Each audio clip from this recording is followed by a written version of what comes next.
A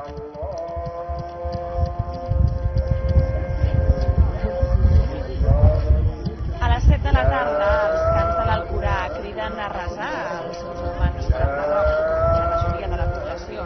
Mentrestant, la catedral de Sant Pere es prepara per a la seva missa diària. La catedral, ubicada a Rabat, és una de les 40 esglésies catòliques que hi ha al Marroc. Conviuen amb les mesquites amb aparent normalitat, però pot entrar-hi tothom que vulgui? No hi ha limitacions per part meva.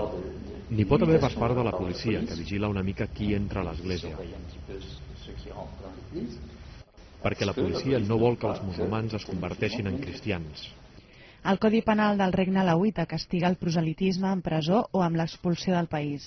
Precisament per intentar convertir islamistes al Marroc ha fet fora més d'un centenar d'evangelistes en el que portem d'any. I és que a l'estat marroquí és imprescindible ser musulmà per obtenir la nacionalitat.